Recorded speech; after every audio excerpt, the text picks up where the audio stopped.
Back to Wrestling in Mom's Basement. This is going to be our retro review for ECW Guilty as Charged 2000. I, of course, am Patrick Young. This gentleman to my right is my co-host, Joe Venuto. Guilty as Charged 2000 took place on January 9th, 2000 from the Batwell Memorial Auditorium in Birmingham, Alabama. Attendance, a very big 4,700. Commentators, Joey Styles and Cyrus.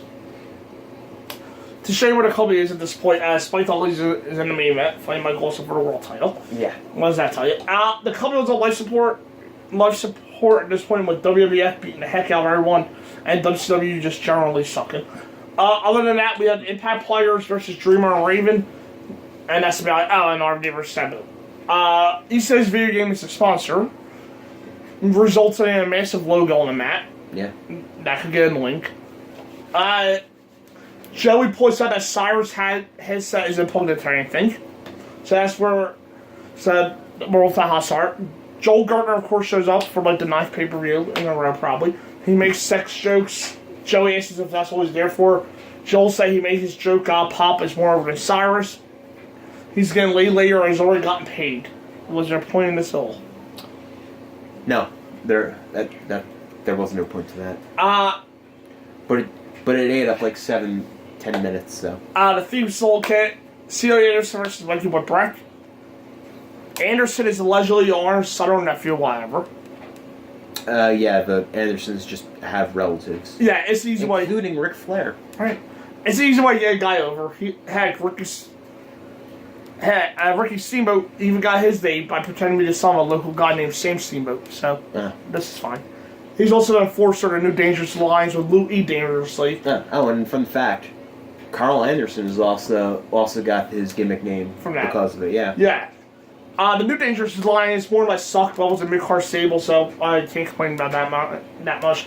And now Louis Dangerously wanted to talk. His invitation was actually pretty good. Yeah. Whipwreck fights over double team and hits a nice spot where he grabs Anderson in a wheelbarrow and slams his ribs on the railing. I actually did love that spot. Anderson works on the arm like a true Anderson. So at least mythology, for lack of a better term, is there. Mikey hits a nice close on the top. And when I say nice, it didn't look professional, but it looked realistic, which is a lot of time the most important to me. I'd rather have it look like a normal person executing a move than look a well-trained choreograph, etc. Yeah. But that's just me. Mikey hits the whippersnapper, but the referee just pulled out a cell phone shot, sends him to Anderson's spinebuster for the pin. I actually wasn't a big fan of this match. Start off with the card, it didn't necessarily do what an opener was supposed to do and get the crowd going. It just more or less felt like there is filler to waste some time, to me. It felt like a TV match. I guess enough else got the stable, incredible win. And Mikey was good getting the crowd to his matches from what I've seen. So, not the best match in the world, but you should expect much worse. I gave it an F. D+. Joey Cyrus talked for a bit, and you can tell they were just like chit-chatting about life. Simon Diamond, Roadkill, Dane Doran versus Jazz, Nova, and Kid-Cash. Simon and his valet and get gay jokes that are made about them. Elektra is Doran and Roadkill's manager. She was always one of my favorites.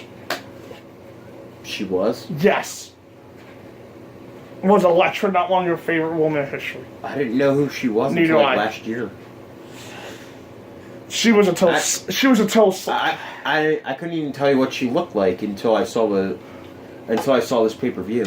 She was a total slut character. Okay. This is a mid-card feud that went on forever. Which is different from any other woman on ECW because... that went on forever. I never really went anywhere. Kid-Cash was based on Kid Rock. Yeah, that's not the at all. Yeah. Oddly enough, though, Rock wound up at Mania. I don't think Cash ever did.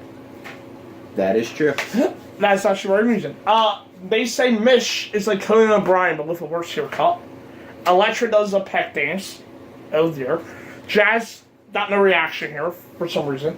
When Kid Cash gets a bad reaction on you, you might be in trouble. And then we actually start the match, believe it or not. We're going to wrestle ECW.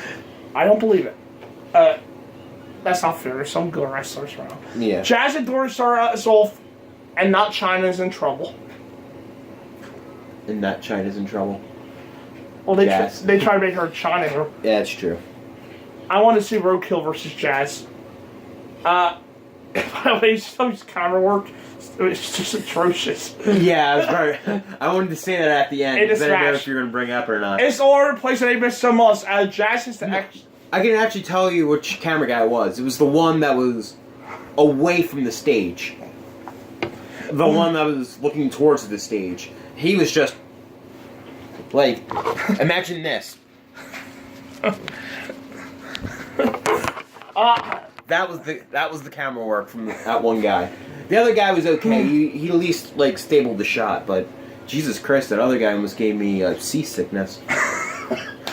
Jazz hits the X Factor. Her finisher, when I say hiss, I mean his head. Never actually hits the mat. But Dick Curse is back to do nothing at all. By the way, I hate the lack of pads too on the outside. There's a difference between tough and stupid and dive into the concrete or stupid. Yeah. So Jazz, Diamond, and Cash are gone. So it's the future tag champions versus Nova. Nova's DT, and they said it will be on TV. And that they said it will be on TV tomorrow night. That one plus someone's watching this show. There's one side obviously this is a 2-1 and fun. And I guess this was a funny spot. Dora goes into Nova's corner because his partner punches him when he reaches for a tag. Chris Che, who is Taz's cousin and injured at this point, comes down to be the partner. He even has a Pescado and takes out the fat man. Not everybody dies over the top. Nova does it, Tor does it, the referee does it. Seriously, it's ECW. Do you check anything else? Yeah, and that's where the one cameraman on that side is just that camera work. Jesus Christ. Dorian and Nova fight on the top rope. Nova just falls to the floor, no match, remember? So that was a scary bump. A top rope splash from Roadkill ends it. Post-match, two guys named the Dukes come out and beat up everyone until Nova and Dorian make the save. Being as someone who's only watched like one other ECW show in full, I had no idea what the fuck was going on in this match. I literally did not have one single clue on what was actually going on in this match. There were some spots where there were some parts of this match where, like, okay, I could kind of sort of get into it, and the other ones were I had absolutely no idea, and it felt like the person that agented this match felt like he was on acid, and they just went with what he said. So, not good. Not bad, but of course it's a base's best. I believe these guys feud forever, and it's just another chapter. I don't think everyone pays the spot. Not great. F. D minus. No, I had the fullness on those masks without them unprotected for me. Yeah. Mike Olson and his manager cut an interview that I could barely hear.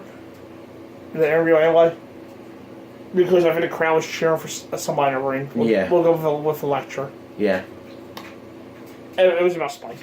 Spike cuts probably the best promo of his career.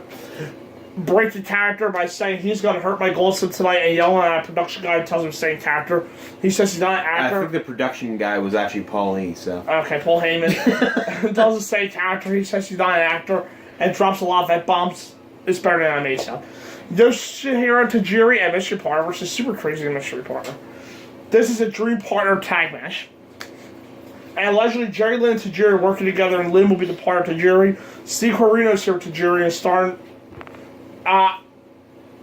He was starting to look like his familiar self because the last video I watched, he didn't have the beard with him, so he looked weird. He talks to the ladies for a match and they hated him. Corino picks Crazy as Tajiri's partner, and here's Lil Guido for no apparent reason. He's in Corino for not picking him. It's the boss. Heyman makes a rare appearance as more over than anyone else likely is. We did about our 9th F-bomb in less than an hour. Guido has a partner.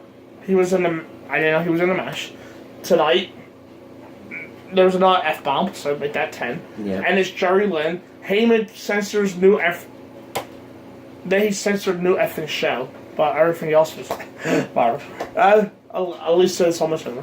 Yeah. Yoshihiro Tajiri and Super Crazy versus Jerry Lynn and Lil Guido. It's like they wanted to do a 4-way dance and just forgot how to book it. So Tajiri and Crazy were going to pick their own dream tag partners. And Guido's made a career to pick him to be Tajiri's partner, so he insert him and Lynn together as a team together for Tajiri and Crazy. Tajiri picked him as his opponent, as his partner. No explanation given as to why they did that, but whatever. We did some nice technical stuff to start out, so I'm happy. This is more or less the Cruiserweight division, as they kept having meaningless matches that ran together very badly. But to be fair, there are 2 TV champions and a world champion in this, so. This is more or less all their stiff strikes on each other, so I can work with that. Yeah. What will you say you'd be without a fairly solid boss? Let's bring up those high spots, people. I've ordered to the crowd right, and we can't see a thing. Not a damn thing. Tajiri versus Lynn's in the ring as Crazy does his big moonsault. Both Crazy and Tajiri do the 10 punches in a quarter, or both take power rounds out of it. For 2 guys like Lynn and Weird that don't team together, they sure think alike, don't they? Yeah. Adult Powerbomb can't beat Lynn. Now remember, this is the same Lynn that was never going to play over RMD to this point. So they're saying RMD could take this much and do better. Lynn never got pushed like he could have. And with him being fairly conservative with the hardcore stuff, he would have been far better than Steve Corino with the anti-hardcore gimmick. So yeah, he's one of the few people in ECW that didn't need the hardcore stuff. Anyway, the partners started turning each other. Tajiri hits a brainbuster on Lynn to end it. Post-match, Corino and his boys come out and beat up Lynn, and Corino runs down Dusty Rhodes for no apparent reason. Dusty served, of course, despite being everything he said he was supposed to not to be about, as he's the epitome of old school and old mentality of booking, but with them close to death, I guess is whatever. Rhino beats him up, and the majority of the roster come down and save him. To be fair, he died of an eruption, so maybe they're onto something. Yeah, I thought I didn't really get the point of booking this match to begin with, and I didn't really get the end of it. Because didn't Guido just turn on Jerry Lynn? Yeah. When they were actually doing very well with each other? Yes. So I didn't get that part. And I didn't really get the beginning. But the match in between was pretty good. I'll give it that. But seriously, it's bookend by just illogical shit. The match was decent. But I don't know what in the world they were going for here. Whatever it was, he didn't get it. This is the match did for me, but the booking didn't do it all for me. I had no clue what they were trying to accomplish. It was confusing, and no one really got it, I don't think. And plus, it somehow says of the manager versus Dusty Rhodes, so what the heck? I'm giving it a C-. I gave it a B for the match. And B for bad booking. New Jack talks about being pissed off at the Boldies and having a staple at him. Well, they were... okay. As for our TV shows and live events, it's sponsored by their video game. That really was a fairly big deal, their video game. Yeah. It pretty much sucked. But it was a nice accomplishment, I guess. Angel versus New Jack. This is for the King of the Streets. Which is just a name, I guess. The other 2 Boldies are with Angel, so we have a black man being a Latino in the Deep South. Yeah, this isn't on your band at all. And by the way, the song that plays during New Jack matches, that would normally be inserted here. If WWE had the copyrights to all ECW's music. Yeah. Because New Jack's matches always have music to them. Oh, and by the way, you can actually tell that after when they edited the song in, that Joey Styles was the only one talking, not Cyrus. That's true, yeah. So they just had him re-record his voiceover work. New Jack drops an elbow from the top onto Angel. This is just not that interesting at all. It's just New Jack beating him up with weapons. It's limited to his match so far, though I can't complain that much. Because the weapons actually haven't been out a lot on this show. Yeah, it's true. If they tape it isolated, I can live with it. Grimes and DeVito and all the Boldies are beating him up now. So we're on the 4-0 crowd now while New Jack's fighting some other guy. Jack dives out of the balcony while it's a big jump has been done. That's how it was sum up New Jack's issues. We've seen it all before and it just loses his specialist. Angel remembers he's in this match and comes to beat Jack up. At least Angel's tell him it was funny. A shovel to New Jack's head ends it. It was a New Jack match. Like I said, we've seen it all before. And what's the point of the order than we did? New Jack is a Street Fighter and Angel can beat him up. What's the point to it? I don't care. F. Alfonso that's literally what I'm going to describe it. It was a New Jack match. F. Now, hopefully he doesn't stab me if I ever see him. Alfonso goes into Van Damme's dressing room and says it smells great in there. But we need to air it out a bit. He's stoned about out of his mind, but whatever. Seriously, is there any reason to tell why he never got the world title? I have absolutely no. RD says he's beating everyone. Fonzie saying he's not Sabu. Fonzie said he's behind Van Damme 100%, and then we go down the hole to Sabu and Fonzie. Fonzie tells a proto about how Sabu's going to win. That's a fine idea, actually, but it sets up the match quite well. And Sabu does what he leaves, apparently. I actually like that promo, but I like that idea of someone that is managing two people in the same match for a title. No, I said playing both sides of the coin. No, I actually like that. Yeah, but I thought the funny part was Sabu thought he was going to beat RVD. Yeah. ECW team title, Sabu versus Van Dam. This is actually a big match. I'll give them that. Yeah. RVD's wife was here. Well, ex-wife. Now, yeah. And they're having a bad jet ski accident. Yeah. That's what they said. She was actually pretty, actually, compared to most of the women usually. Yeah. Joey Selby Classic. I got that, but maybe. We're on the floor already, and Fonzie's those interesting figures. He said he'll be with the winner man bot. That's actually Brian, actually. Yeah. We break out the high spots as Cyrus calls the fans troglodytes. Sabu's, of course, sloppy, but this time it's not as bad. He's not blowing base spots, so that helps a lot. Fonzie sets up a table early on, and there it goes. Sabu gets hurt, putting Van Dam through it, as has just been that fight so far. He calls for some athletic tape for his knee as he's in trouble. It's still a big crazy fight, but it's far less annoying here instead of just violence and making it look silly. This takes the weapons and violence and puts it in parts of a wrestling match. Let's see. The triple jump move still hits, but there's no referee. Van Dam kicks out the leg drop version. Fonzie tries to weigh out the referee, but not really, which is nice against. He's unsure if he wants to go with Sabu, but he kind of does. Van Dam says for the Van Daminator, but fakes Sabu out and counters his counter to hit. That was nice. They scoop a Hurricane as Van Dam doesn't go down. That might have been intentional, so I can get him that. Fonzie's in the ring with a cheer, but he can't decide who to give it to, so Van Dam hits him with a Van Daminator. That was sweet. After blocking the springboard splash, Van Dam hits the 5-star to retain. Post-match, Sabu leaves the alcohol Alfonso laying there. I did like this match. However, part of me did feel like it was a little bit of a spot fest. In ECW. In ECW, which, granted, on this card is friggin' Shawn Michaels and Undertaker. But still, it was pretty interesting, and I thought it was overall entertaining. I liked it. I have no idea why, but I liked it. I think it was the Fonzie thing, but this came off as decent to me. I don't desire to watch the fight again, but for one time thing, I liked it. By far the best Sabu match I can remember. Yeah. But not one of Rob's best. No. Still, this is a major match, so that's good. I gave it a C+. Be nice. The Impact players say they'll win the belts because they're better. And Dawn Marie looking fine as hell. Cyrus and Joey say Sandman and Rhino will happen because Sandman had to take care of a family emergency.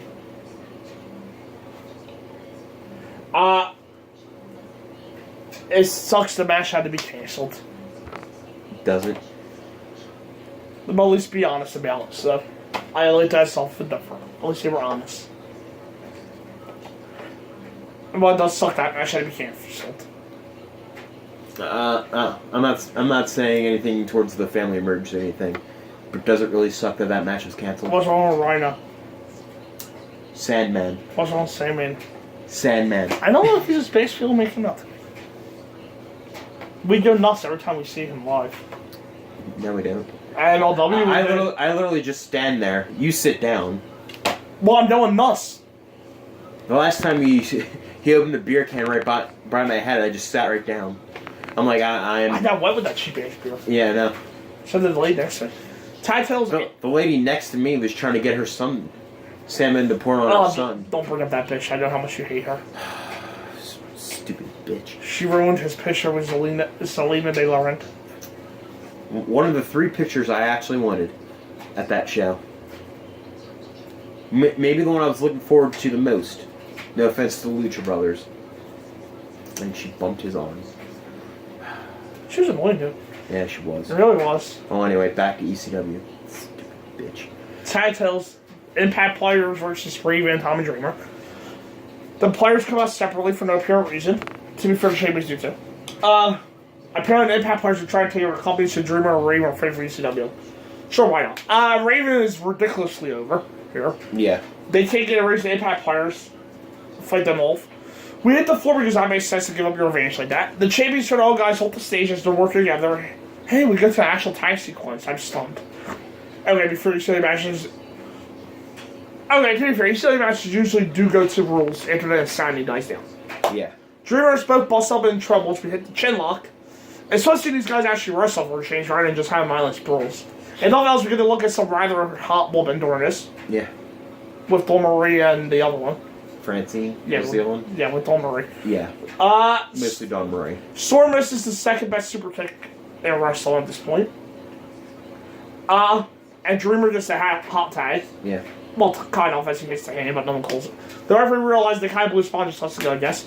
Raven hits a drop toe hold, his drop toe hold. I always liked how simple his and awesome was, especially when he does it to each other. Yeah. And there's the tombstone, but surprisingly, gets two. I would bet on that being the ending. Storm sets up a table and then like an idiot sings in front of it. As he goes for it, I can think of as you freaking deserve it. The girls go at it and clear stuff is special. There's your Baraka Buster, which is still freaking stupid. Raven takes a Singapore K shot for Francine, but walks into the next incredible for a pin. It was a little bit of refreshing to actually have a normal just wrestling tag match. Yeah. On the card. Yeah, they did throw a table in there too, but yeah. Most of it was actually just straight up wrestling. But it wasn't necessarily special or anything I think you should pay on pay-per-view for, so. Give us more wrestling and a bit more time, and this can be pretty good. Mm-hmm. This is just too short of wrestling and too little Raven, who's the best guy in there, not the Lynch Storm. I say. And this is decent enough match, but I needed more time to make it a good bit better. Yeah. I give it a C. C minus. We go outside of the park lot to Corino and the company says they're proud beating up Rose. Rhino tells the guys shut the F up. That's the first. Rhino wants the ECW title shot. He will get and be the last champion in the company. So Cyrus was really happy about the Empire. Oh, by the way, why were they so like, oh my god, I can't believe Steve Corino did that to Dusty Rhodes, when they freaking had New Jack grate someone's head with a cheese grater? Yeah, I know. And all they did was stomp Dusty Rhodes, like just basic normal shit. Yeah, Dusty was busted open because it's Dusty Rhodes but still, and ECW. Yeah. But honestly, they didn't really do anything that brutal. Yeah. We go to a recap of Spike versus Olsen, which is because Spike's girlfriend took a clothesline and knocked her teeth out. Yeah. Not Molly. May have also been his storyline sister. We don't know. ECW World Title, Mike Olsen versus Spike Dudley. This should be going to spot a TV title match, and the TV title match should come on last. Yeah, I was going to add that in my description. Spike has lost a lot of that anger from an hour and a half ago, by the way. Yeah. He starts setting up tables before Mike is even here. Oh well, we could... I'm not surprised anymore. He sets up 5 tables, include 2 on top of each other before getting in the ring with a microphone. He tells me how he makes his living getting men put for tables. Okay, thanks for admitting you're a glorified jobber. Get a title shot. Yep. At the pay-per-view. Well, I was also... So, we should totally watch this main event. It's not a big match. Yeah, it isn't. Why was also matched by a judge? That never made much sense to me, but whatever. Spike goes through a table less than 15 seconds in. Okay, then, let's go home now. This is rather pointless. Yeah. There goes 2 more. We were maybe a minute and a half in and Spike did nothing other than a few punches. Them calling the split screen replay double vision is funny. I don't know why. I just laugh. Spike was in the crowd. Olsen dives over the ring and knocks him back down. Joey wants the match to stop, but then cheers when he kicks out a splash. Is this supposed to make sense? Spike Dudley maybe have a pay-per-view. Of course, that does make sense. Olsen is blocked. Spike jumps at Olsen and hits something close to an acid drop on the guardrail. Spike might have hurt his leg. I wonder how he could have done that. Spike hits a current Hurricane around, which also rightfully no sells, and then kills Spike with a clothesline from 2. Spike hits the one move I've never been able to understand how it can be done safely. Double stop from the top rope. Yeah. And same spots. Same spot. Spike gets on the top rope and hits a springboard clothesline from the ring to the front row. That was impressive. And Joey Cyrus made fun of Hogan for doing such limited stuff. That's rather amusing too, because as I looked this up, Awesome is actually Hogan's nephew or something. Yeah, he is. Right? He's related to Hogan. Yeah, something close to that. Yeah. By marriage or second. Yeah. Yeah, I forget how or what it is, but they actually are related. Okay. Spike hits the acid drop from the apron to the 4th through table and chokes Awesome out with a quarter takeover. Joey shout Awesome is dead over and over, and her big cheer shot was rather creepy. Spike is thrown from the table and is more or less out cold. Spike then further proves his idiocy by going up while Awesome's on top rope in front of the table. Of course, he goes through for the pin. He deserved that for general stupidity. Yeah, this match was pretty good. I don't think I actually said it, but this wasn't my match of the night. It was actually Sabu and RVD for me. Okay. I thought they did well in the match, but however, I think it would have been better if they just followed the little things where Spike is actually pissed off and maybe, I don't know, that gets into his head more than actual, winning the title. This definitely shouldn't have main evented. RVD being the champion for what, almost 2 years at that point? Yeah.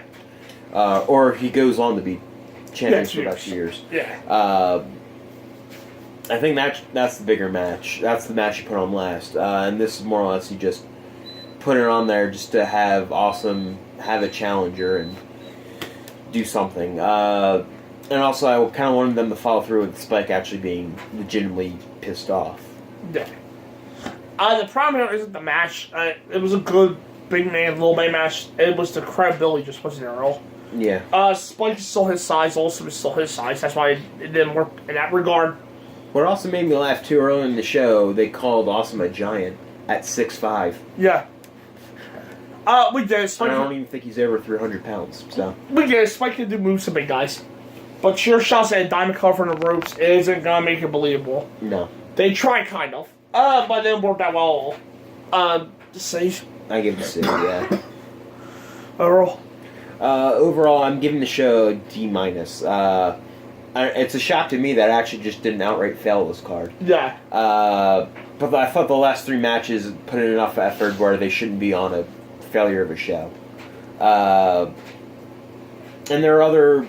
I think there was one other match, too. The tag team match. I actually did like as well. The Bizarre.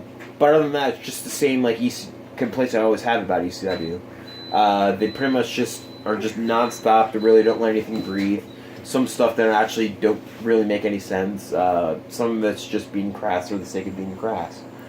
However, there is one thing I want to point out where there might actually be better than the current modern wrestling company.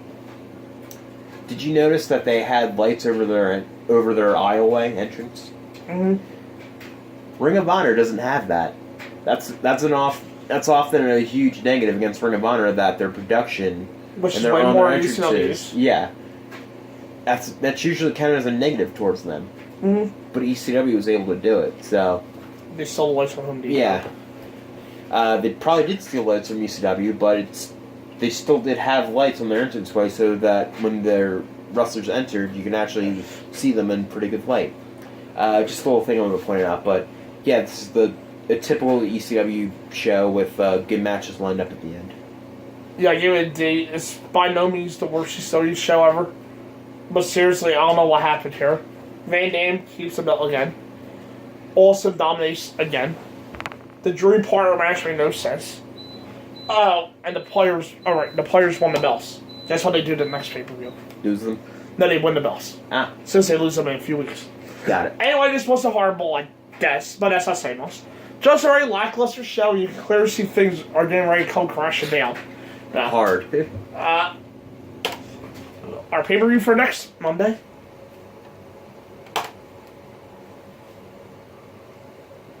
Oh,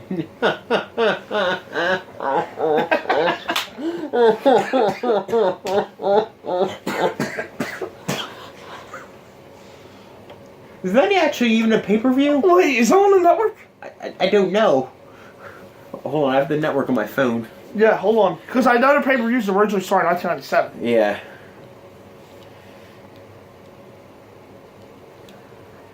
As we hold on awkward silence. Well, it's ECW November to Remember 1995. But I thought their first pay-per-view started in 97. Pay-per-views. ECW.